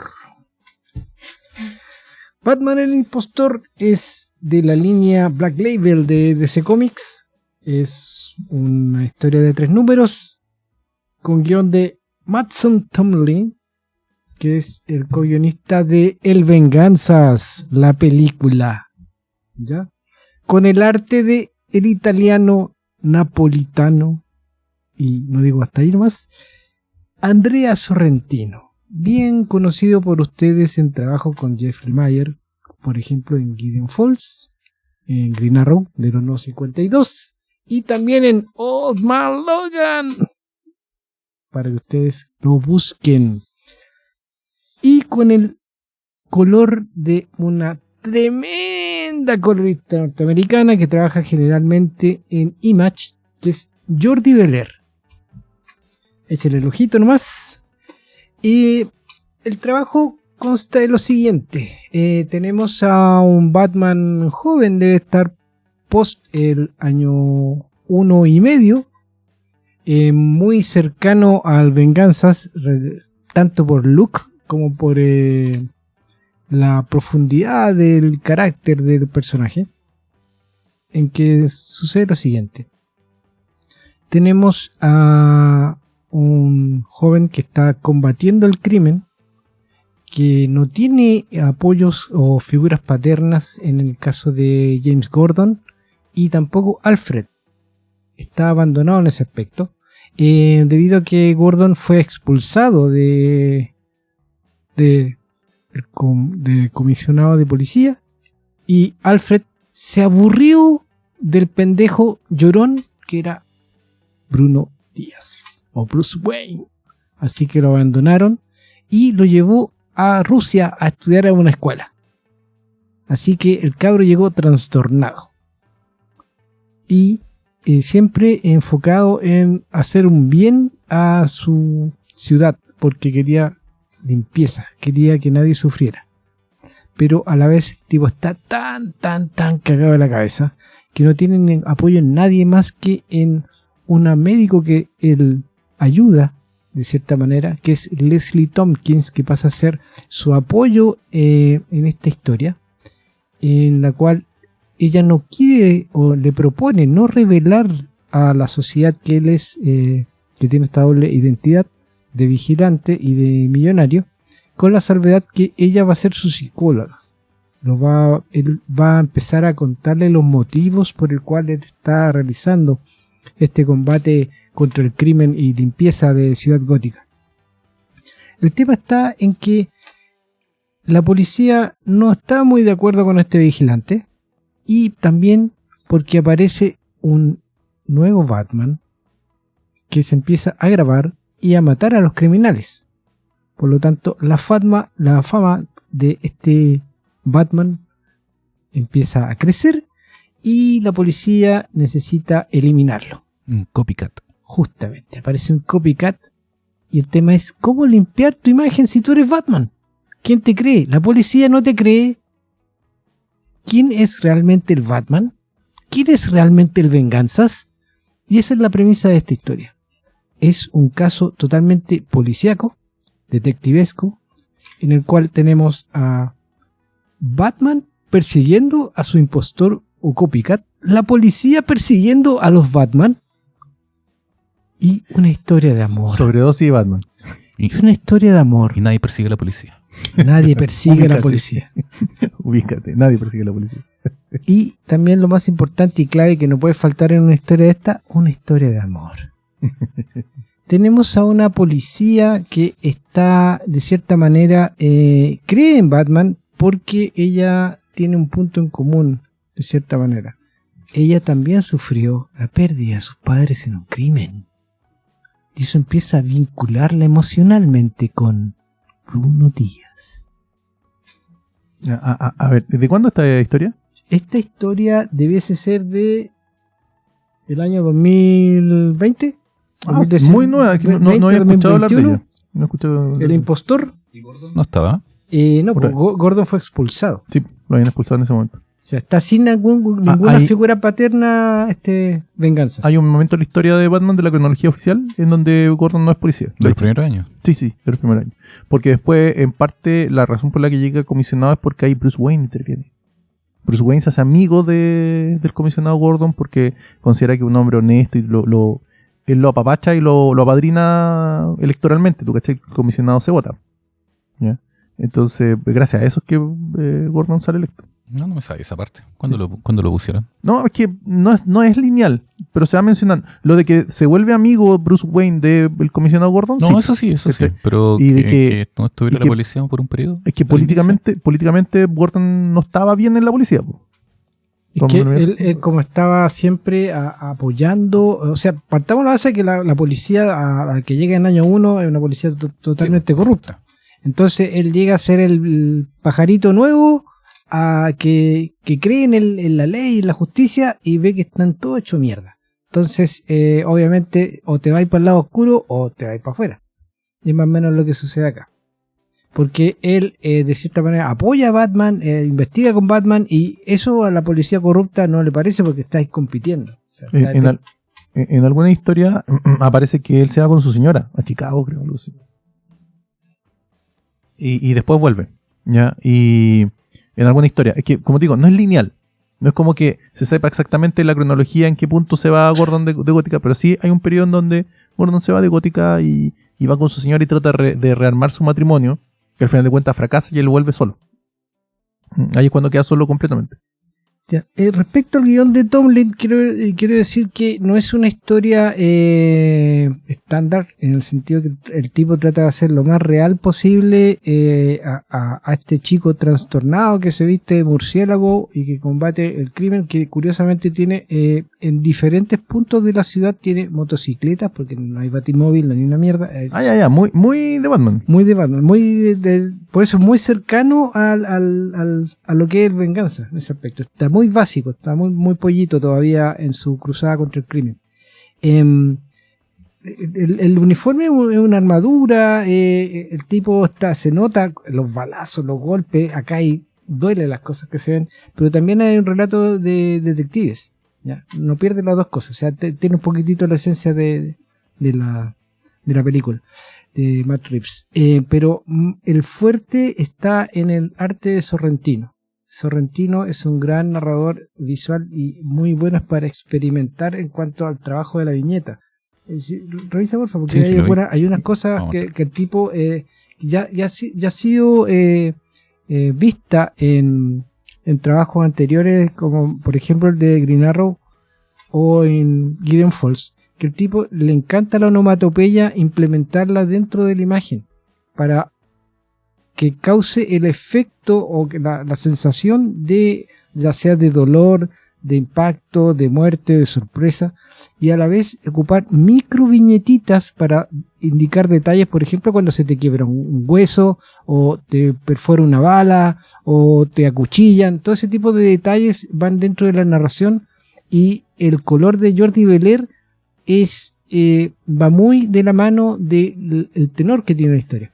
Por un lado están los colores azules, morados, grises que van por el relato detectivesco, pero cuando son escenas de acción, todo es rojo o asociado al rojo. Y aparte, le encanta ocupar la doble página. La doble página le permite a Sorrentino jugar con todo el espacio para que todo sea detalle y todo sirva para la narración. Y eso es el fuerte que tiene esta historia. Porque lamentablemente, por muy entretenida que sea, por muy que te vais con la historia, te la pones a leer y no paráis, está el tema en que el desenlace ya se viene anunciando desde muy al principio. O sea, no es muy sorpresivo. No es como pasaba con el... que de verdad es como si tú me dices que una historia que está como en el año 2,5 más o menos, sabes más o menos lo que va a pasar. Batman sobrevive.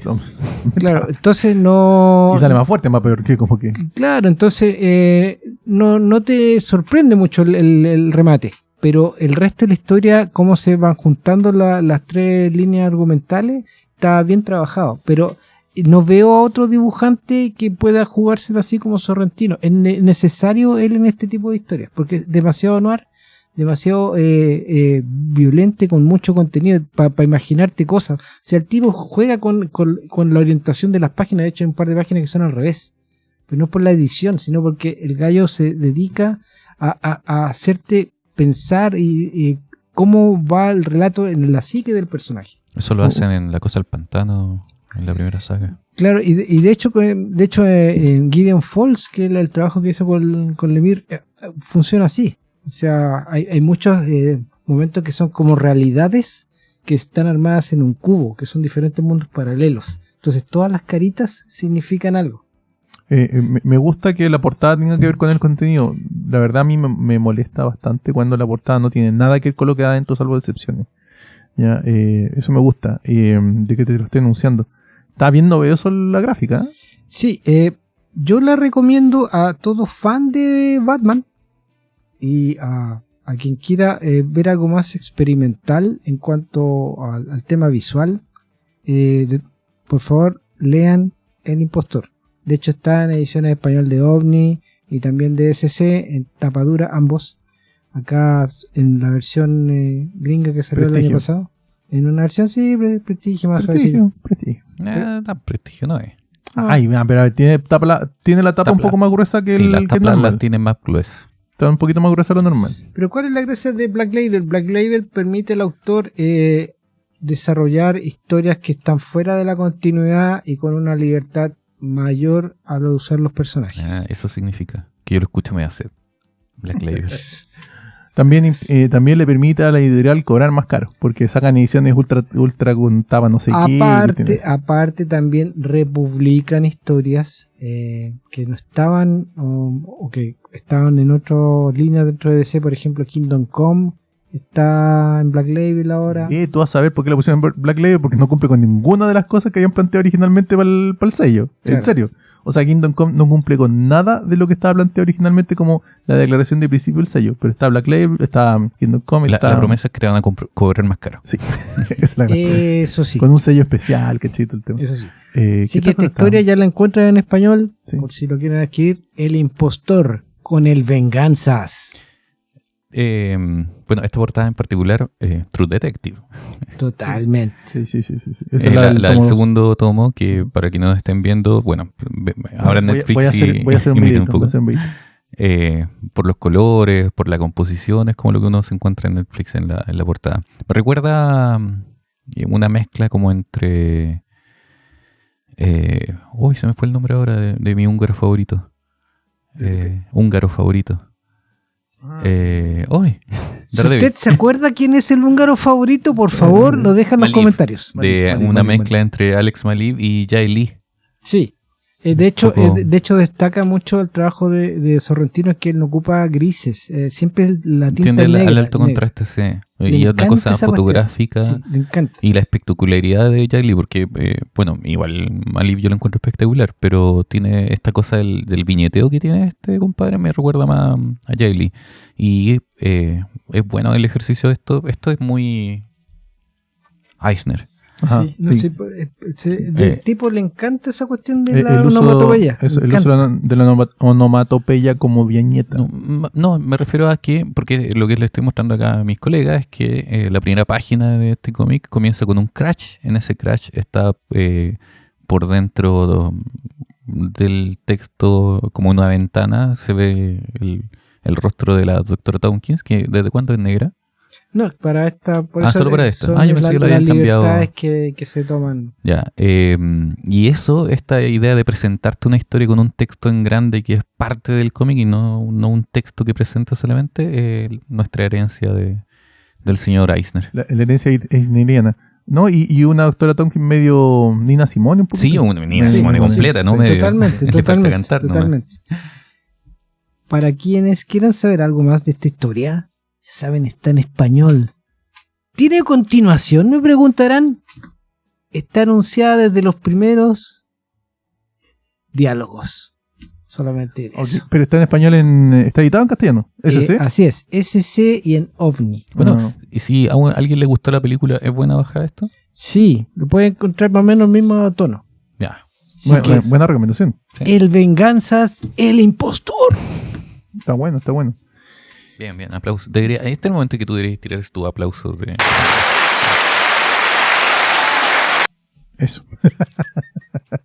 Tiene un corte un poco duro, pero no nada que hacer. Así es. de un público muy bien entrenado. Muy bien entrenado. Sabe muy bien cuando debe empezar y detenerse. Bueno, en nuestra sección, Rodrigo no haya nada más que leer y tuvo que agarrar lo primero que no había leído. En serio, le saqué recién el forro a esta cuestión. En vez de haberte puesto a ver series como Como correspondía. Enfermo anoche. No, es que lo empecé a leer el miércoles. Porque tenía poco tiempo. X-Men Peligroso. Ya, o Danger. Esto es básicamente es el recopilatorio de los números de los Astonishing X-Men del 7 al 12. ¿Ya? De la nueva etapa, por supuesto. Con guión de... Espérate un segundito. De Josh Whedon y el dibujo de John Cassidy. ¿Ya? Y con el color de Laura Martin.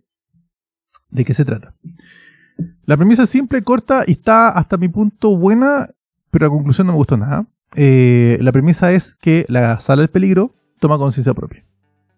En un guión que me recordó bastante a Star Trek, no es broma. En Star Trek hay la nueva generación, hay una sala que es la sala como de recreación que tiene la nave, que les da la excusa de poder hacer capítulos en el oeste, capítulos en la época victoriana, con Sherlock Holmes, todo ese tipo de ya, cuestiones. no sabía eso. Bueno, en Star Trek la nueva generación hay una sala de recreación que básicamente usa el principio, que es un principio de ciencia ficción, pero que tiene base real física. Pero que en el Star Trek original sí iban como a un planeta que era del oeste, Sí, iban a un planeta que era como victoriano, Sí, ¿no? tal cual. En Star Trek original iban a planetas que eran así. En el Star Trek actual dijeron, igual eso es medio ridículo. Sí, muy ridículo. Así Ya. que hagamos una sala donde pase Hagamos una eso. sala donde puede pasar esa cosa. ¿Cuál es la base de la premisa? La premisa es que la luz puede solidificarse. Teóricamente Que hablando. una teoría, sí. Teóricamente hablando, la luz tú puedes volverla sólida y darle la forma que tú quieras. ¿Ya? Eso se ocupa en Star Trek. Porque la luz es partícula, Es que es el tema. Hay una partícula de energía pura. además de onda. Y una partícula de energía pura. Y se aplica en Star Trek y la aplican en la sala de peligro. La sala de peligro es básicamente una sala blindada internamente en donde se enfrenta a diferentes peligros. Por eso es la sala del peligro. En donde los peligros son hologramas sólidos. ¿Y la sala toma conciencia de que es sala o que es peligrosa? No, de que sala, de que existe. Aquí cuentan que en un momento cuando Xavier mezcla la tecnología que ya tenía con la Javier, Chiar. hombre. Carlitos, cuando Carlitos mezcla la tecnología que tenía con la tecnología Chiar, resetea el computador y en el formateo, yo creo que desfragmentó el disco duro. Bajo el Windows 97. Claro, güey, porque, ojo, No, ¿cuál era ojo. el 2000, el XP? Ojo, hace referencia a un momento de la historia de X-Men bien antigua, que es cuando él une la tecnología que ya tenía con la tecnología Chiar. No es nuevo, esto es como de los 70, más o menos. O de los 80, por ahí. Bueno, pero da lo mismo, es antiguo, no es como de ahora. Y se supone que en ese momento la sala del peligro le dice, ¿dónde estoy? Y él, ¡ah! Y la cancela. Se encierra todo. Se asustó. Claro, encierra todo porque él dice, ¿qué Entra otra en cosa? pánico. No, aquí viene, a ver, estamos con el profesor, con Carlitos, post Genocha, que tiene mucha culpa. El líder del equipo es Cíclope, que está en este momento con la Reina Blanca, con la Bruja Blanca, que debe ser la pareja real que él siempre tendría que tener, porque todas las otras parejas él se ve muy wimpy, muy soso, y con esta es la única que realmente hay carne en Scott Summer, para mi gusto. Todo el rollo con Jean Grey muy lindo, muy romántico, pero Jean Grey le aporta nada al personaje de Scott Summer, en cambio la bruja le aporta personalidad. Le aporta harto. Le aporta 1 kilo. Aparte de eso... Pero por Dios, qué fácil. Como que aparezca un robo sadomasoquista No, y listo, ya los tiene. No solo eso. Tiene diálogo muy cochino siempre. Porque, por ejemplo... Ella es muy nasty. Mira, en términos simples, el diálogo que hay aquí que a mí me fue como... Scott se pone a mandar, ya, y en un momento apitonada ya dice, cuando habla así me hace palpitar, y yo... ¡Epa! Oiga. ¡Epa! Eso es muy gratuito. Oye, Emma. Lo que pasa es que no escuchábamos los pensamientos de Jean Grey. No, claro, pues Jean Grey era muy recata, O sea, muy recata. Era una señorita, una lady. Sí. Bueno, entonces, a ver, aquí estamos con Carlitos, estamos con el Carlitos que cae mal. En realidad, ¿cuándo ha caído bien Charles Javier? Sí. Pero Nunca. Este es el Carlito que hace 2 cosas. Uno, que se victimiza, es como, es que ¿qué otra cosa iba a hacer? Cuando le lo encaran, esto ya estoy contando el final, pero... mira tú, no me extrañaría. Lo encaran y le preguntan ¿por qué permitiste esto? Y él dice, ¿y qué otra opción tenía? Podrías no haberlo hecho. ¿Por qué? Y él dijo, no, pero es que era todo para lograr el fin de que ustedes fueran entrenados. Estáis hablando como Magneto, ¿ok?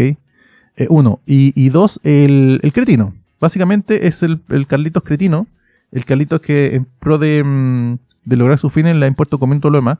Pero curiosamente en la historia, él aparece al final simplemente. La historia parte con una amenaza en Nueva York que detienen los X-Men de forma muy eficiente, con la ayuda de los Cuatro Fantásticos que se enojan porque intervienen en Nueva York, que otra vez entramos en esta discusión muy absurda de que el territorio es mío, yo mando, y o sea, a ver, era un Godzilla. Un Godzilla en medio de Nueva York y no vamos a esperar a que llegue la autoridad autorizada para hacer esto. Vamos a combatir. No, espérate, este es territorio de los Cuatro Fantásticos, esperemos que yo llegue. Claro, ahí le pedimos permiso para empezar con la cuestión. No. Ya no tiene. Esa parte de la historia superheroica general no tiene ningún sentido.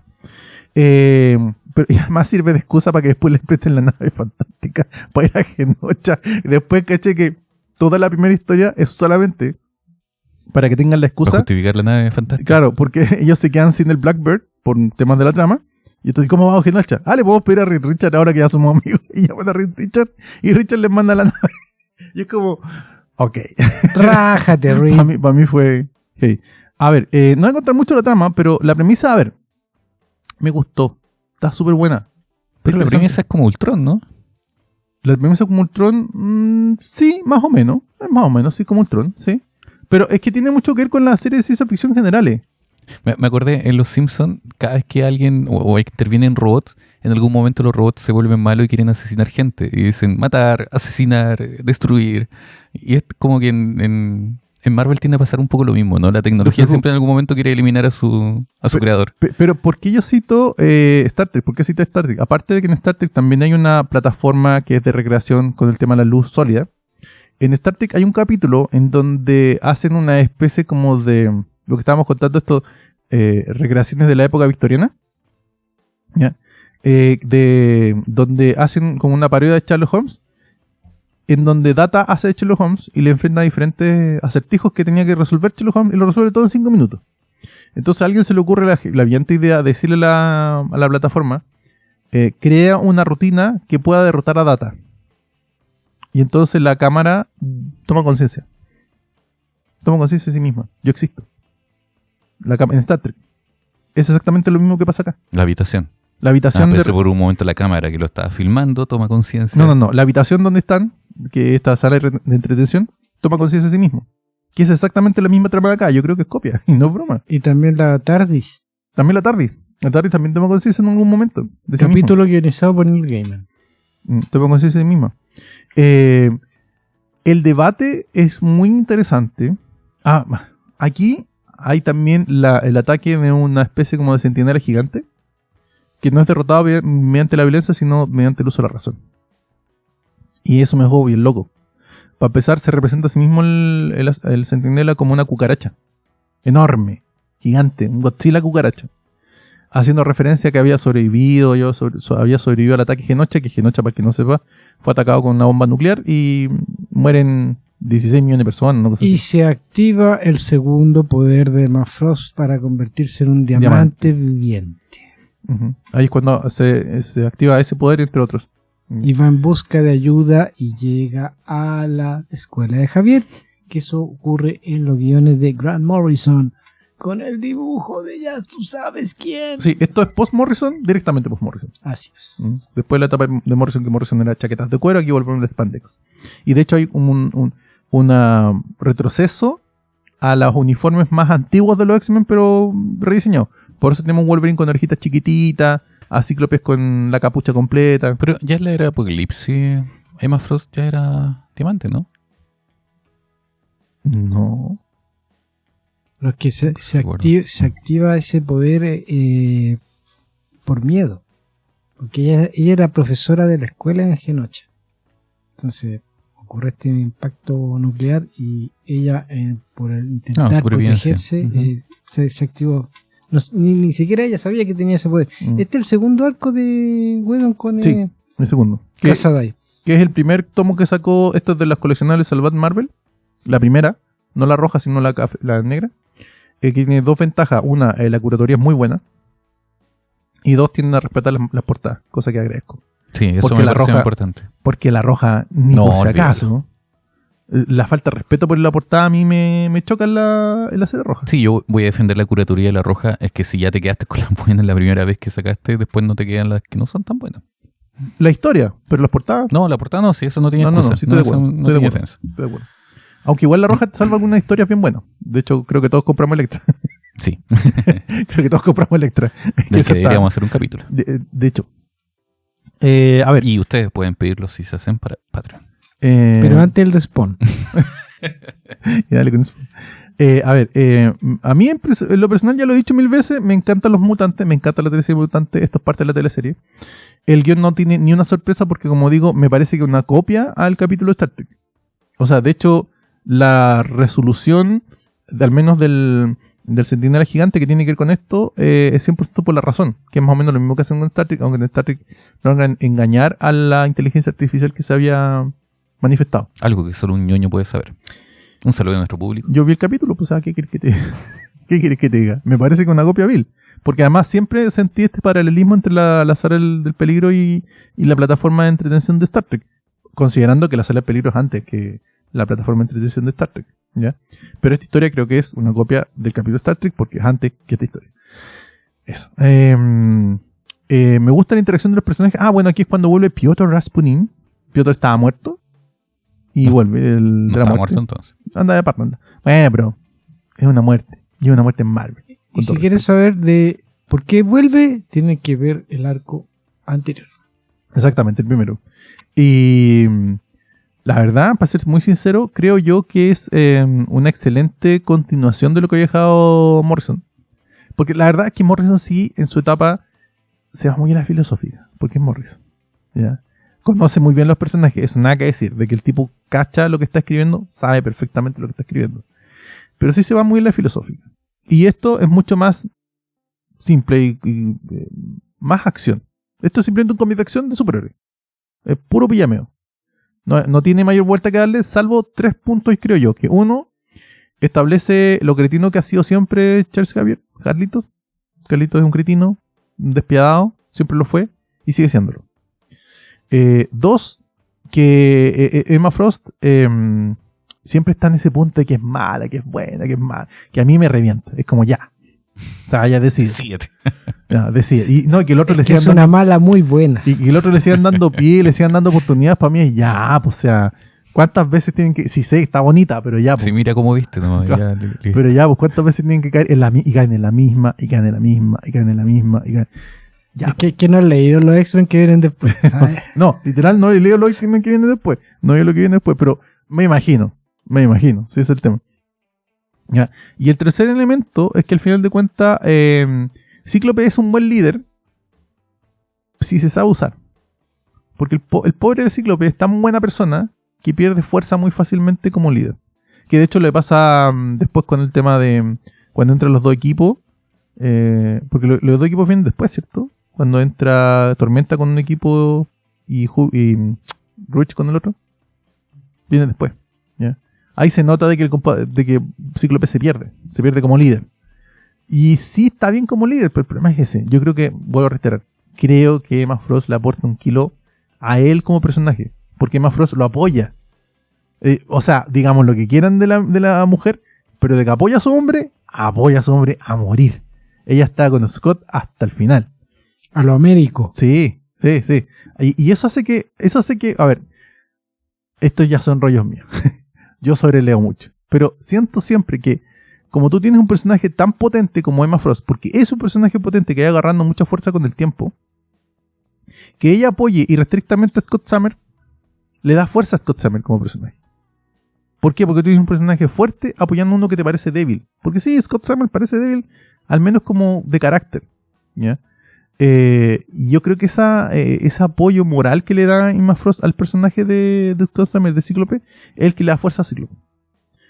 Rollo mío, sí, lo sé, puede ser. ¿Ya? Es rollo mío, lo sé, lo tengo claro. Pueden no estar de acuerdo conmigo, no hay ningún problema. Esto es una derivada que estoy sacando, pero me gusta por eso. Lo recomiendo, si te gustan los X-Men, dale. Aparte, esto salió en la serie Salvat original, la negra. Estaba barato. Este fue el segundo, porque el primero costaba 2.000 y tanto, este costaba 4.000. Este ya es inencontrable, ¿no? No creas, este yo me atrevería a decir que sí está por ahí dando vuelta. Al menos la página, porque esto son los que vende un diario en Sí. su sitio. Sí. En la página, ahí en la está. página, la serie negra está completamente Sí, agotada. por eso, sí. Pero este lo puedes pillar más o menos barato, como a 10 lucas. Ah, O sea, barato. Es más caro que sí, lo que salió en considerando kiosco. que salió a 6 lucas, 7 lucas. Claro, sale 7 lucas. A 7.000 pesos chilenos. Esto lo pueden encontrar a 10.000 pesos chilenos, que no está mal, para mi gusto. Sobre todo porque ya no lo pillas. O sea, o lo compras así, o no lo compres. Y se acabó la cuestión. ¿Ya? Y eso, a cualquiera que tenga la serie negra, le recomiendo toda la serie negra, porque toda la serie negra de Marvel Salvat es muy salvable. La curatoría es exquisita. En la roja hay algunas cosas que salvan, otras que no, pero también a la roja agarra personajes secundarios. Yo creo que lo que más le afecta a la roja es el tema de las portadas. Sí, Sí, a mí me parece el maltrato a las portadas indefendible. a mí me patea. Porque de repente te ponen portadas que no tienen por qué. Y eso, esto es lo que recomiendo yo. O sea, lo que recomiendo en serio, sí, a cualquiera. No hay ningún prerequisito. Léelo. ¿Ya? Más Mutante. que saber leer. Sí, mutante. Y eso. Creo que hemos cerrado. No sé, ¿palabra al cierre, Fernando? 8 de junio. Trailer de Black Adam. Otra película más de La Roca que odiaría con mi alma. Y la serie de Miss Marvel en Disney Plus. Sí, la serie más. Esa sí, hay que verla. Francisco. Eso estuvo variado hoy día. De hecho, sí, tuvimos de todo, un poquito de todo. Un poquito de orejas. Un poquito de Marvel. Y un poquito de nada que ver. Que siempre viene bien. Y nada, eso. Bueno, chicos, capítulo así, cortito, preciso, como nos gusta. Cuídense mucho. Tengan una buena semana. Chao.